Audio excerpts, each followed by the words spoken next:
Hey friends, welcome to this lecture, Data Clearance using Stata. If you are new to this course, my name is Enoch. I'm a research assistant at the Department of Medical Epidemiology and Biostatistics at Karolinska Institutet. In this lecture, I want to show you how to do data clearance.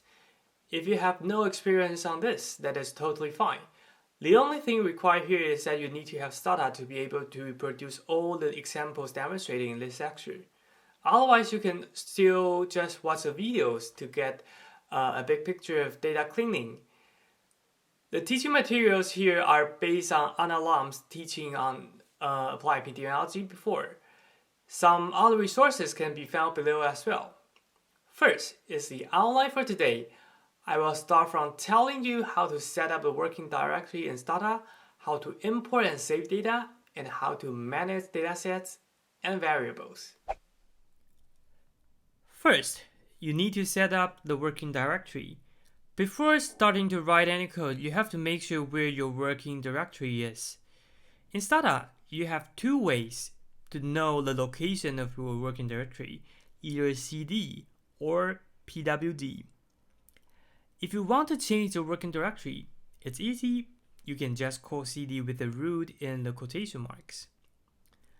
Another simple way to do this is to click File at the menu bar and select Change Working Directory. Sometimes I kind of like this kind of click function in Stata. It helps me to do the job even though I might forget the exact code for the command.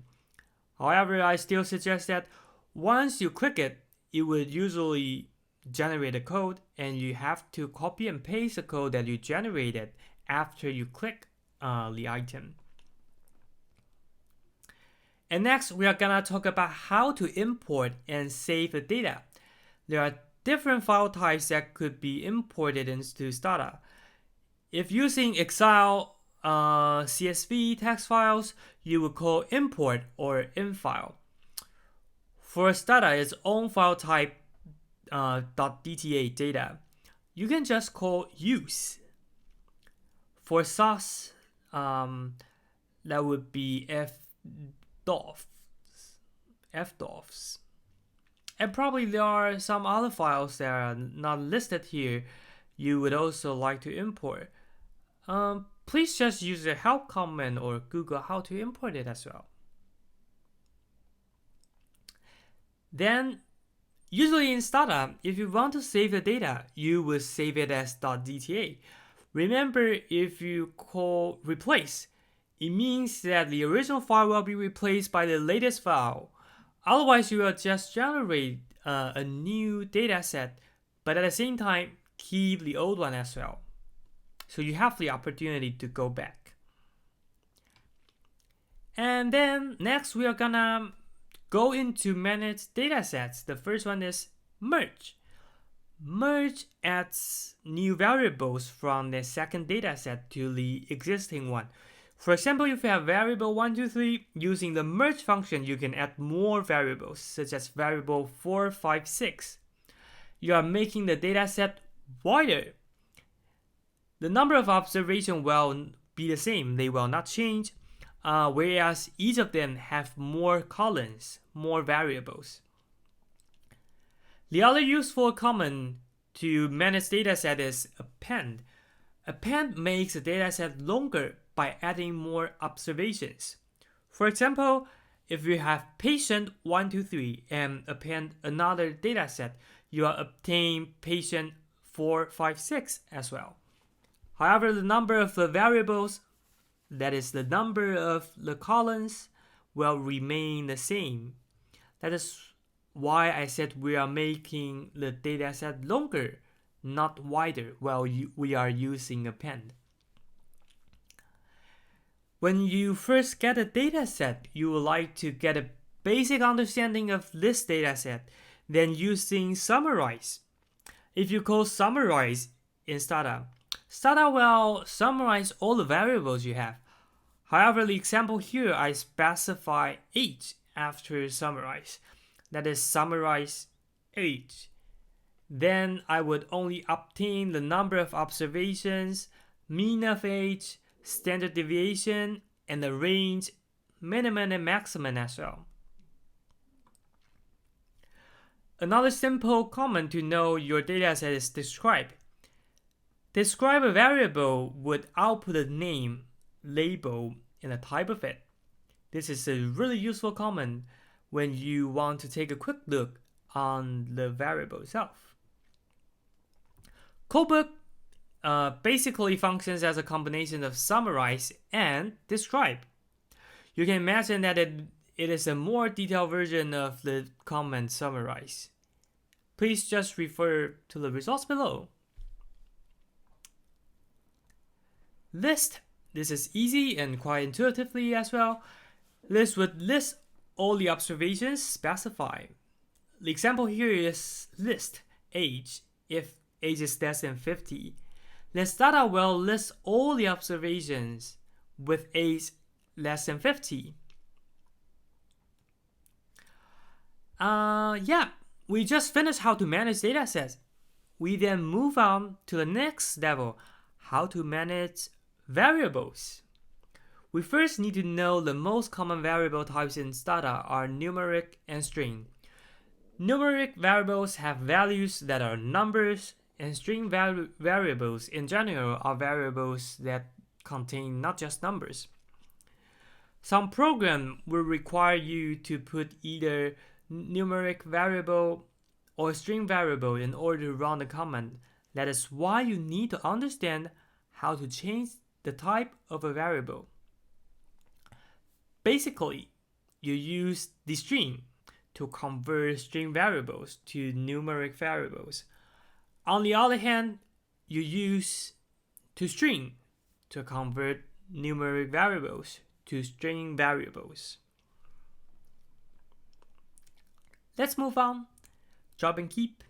Drop deletes variables or observations, whereas keep keeps observations or variables. This is really, really easy, isn't it? We now talk about label. Label basically helps you to keep track of your dataset and variables. It is like taking notes for variables. You can either label a dataset or a variable. So the one upper here is label a dataset, so you can see cancer data, that's the name I gave. And the one below, label variable drug.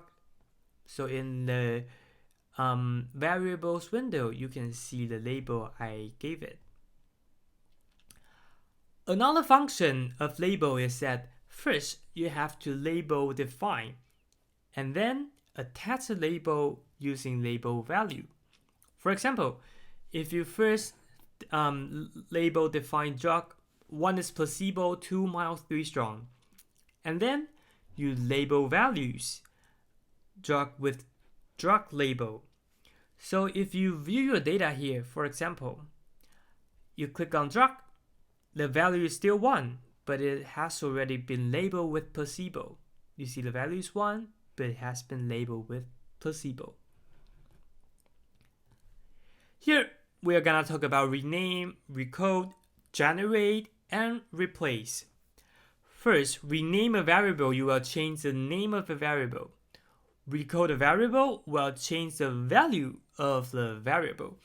I would suggest that only if you are super certain that you want the variable's value to be changed, then you do recode. Otherwise, please generate a new variable for the latest defined value. Generate will create a new variable, and replace will replace the existing variable or value. Alright, we're almost done. We have sort, we have by, and by sort.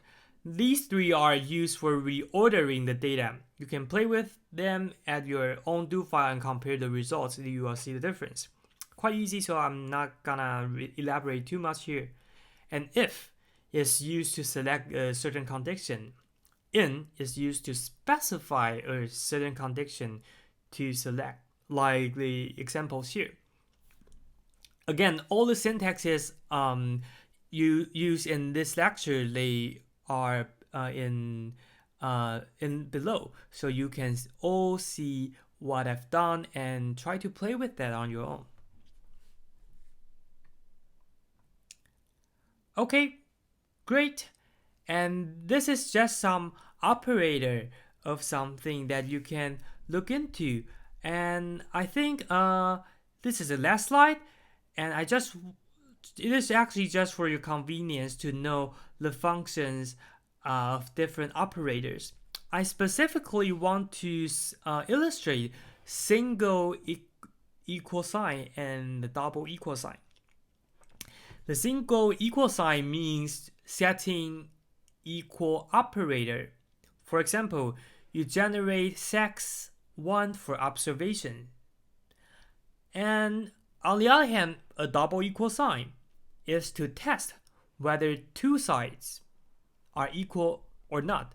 So you summarize if sex double equal sign 1, you see whether you are testing whether these two sides are equal or not.